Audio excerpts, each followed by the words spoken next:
What is going on, Guardians, and welcome back to another Destiny gameplay video.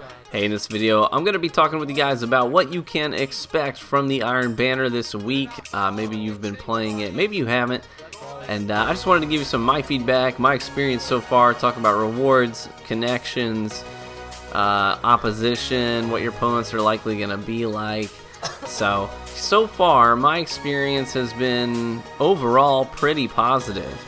Let me first come clean entirely. I have played a lot of Iron Banner so far this week, and it has been 100% in fire teams of 4 or more. So I have not done any solo Iron Banner yet, and I probably will this afternoon a little bit while my kids take a nap, but so far it's been in fire teams. So I know some of our solo players out there might already have distaste for that fact, but here's how I see Iron Banner. Iron Banner is about rewards. People play Iron Banner for what they're going to get out of it, and personally, I want to enjoy it as much as possible along the way. So for me, that means getting some of my friends together and playing with my buddies. Now I have played some heavy meta, as you might call it. I've done Clever Dragon Party Crasher. I've also done a lot of heavy against the grain stuff, bad juju, sidearm stuff. Here you see on stream, opened up one of my bounties, got this Clever Dragon. I don't really use the Clever Dragon, but I got this one, and it's pretty much perfect. Perfect bounce, counter bounce, high caliber rounds. Even has hand laid stock if I wanted to go with that route, and the penalty to the range is pretty much unnoticeable if you use that. So I whipped this thing out, and on my very first game of using it, got hate mail, so that's the thing. A lot of people don't like the Clever Dragon.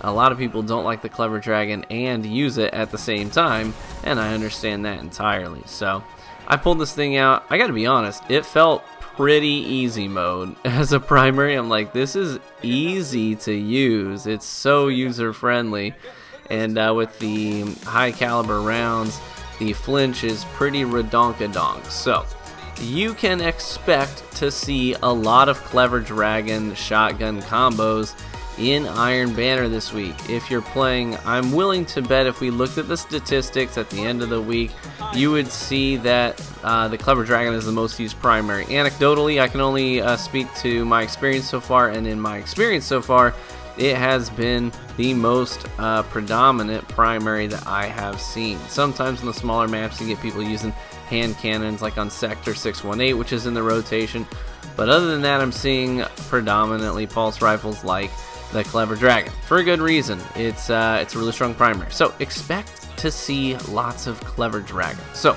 in terms of loadouts, pulse shotty is pretty common. You may see a little bit of hand cannon and sniper, but for the most part I think pulse shotty is the main thing you're going to run into, so be prepared to deal with that. Team fire is really important, even for you solo players. Team fire is a big thing, so make sure that you are going with your teammates, challenging alongside your teammates. Just assume that they're not going to have any teamwork whatsoever and that it's all on your shoulders. That is a safe assumption. That may not be the case, but just assume that doing teamwork is going to be up to you. You have to be intentional about it if you're a solo player. So you may even consider opting into the fire team chat, the open game chat line there, if you're playing solo. You may consider doing that. Maybe only one other person will do it. Maybe 3 will. You don't know. But communication is certainly a valuable thing. So make sure that you are in the swing of the ebb and flow of Rift matches. Basically, it's contest the neutral zone in the middle of the map, get control of mid-map so that you have the spark, then push forward, or if you lose the spark control, you have to withdraw and play defense. So it's all these ebb and flows. You're either pushing forward or falling back, or trying to maintain the control of the middle of the map. Don't use your supers all willy-nilly. Use them on pushes when you're trying to score, when you're trying to get a dunk with your team, or use them when you're trying to take mid-map control. Don't just use your smash because you see a guy in front of you. That does not mean it's a good time to use your super. Make sure that it is well-timed and strategic. Well-timed supers is a big part of winning Rift matches. So what can you expect in terms of your opposition? Well, I can tell you that if you're a solo player, you may run into some full fire teams. It's mind-boggling to me how infrequently full fire teams get matched up against other full fire teams. I wish it happened more often, I really do.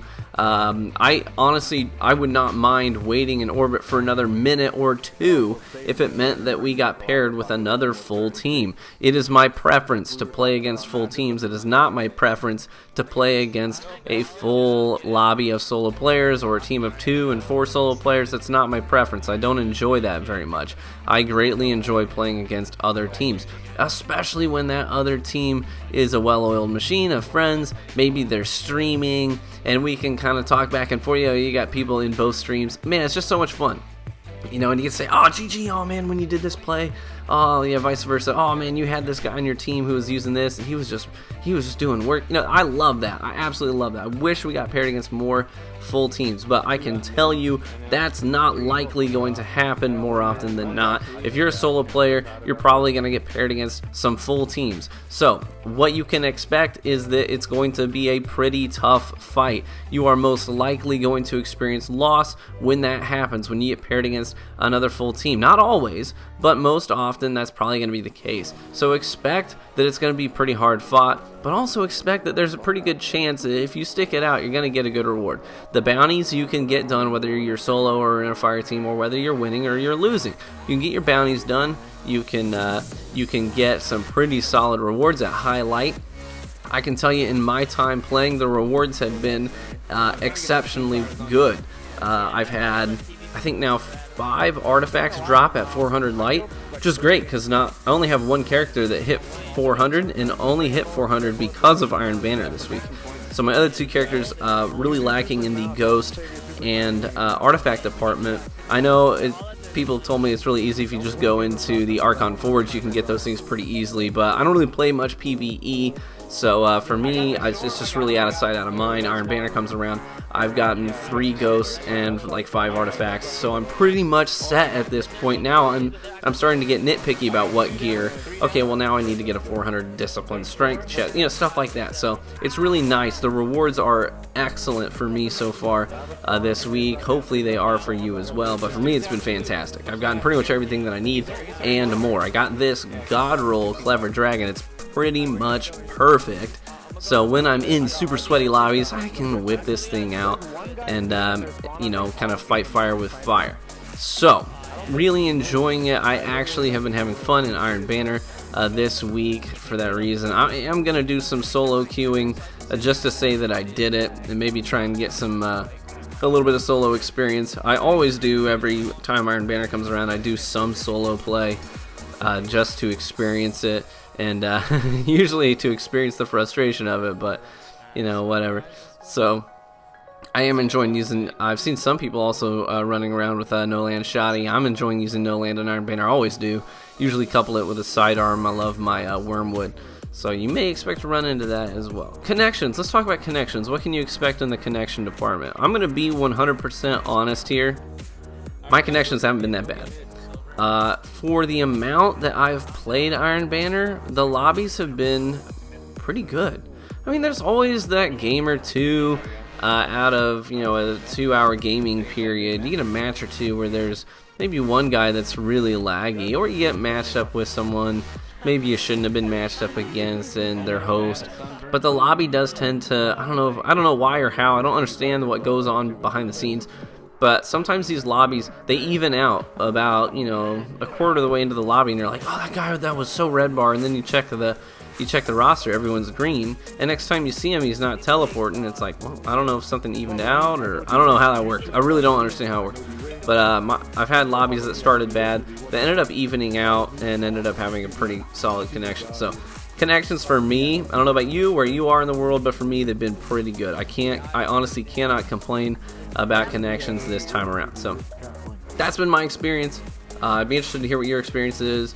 What have you experienced in terms of connection, opposition, and rewards? Let me know in the comment section below. Thanks so much for stopping by, guys. Appreciate you as always. Hopefully I'll catch you in the Crucible.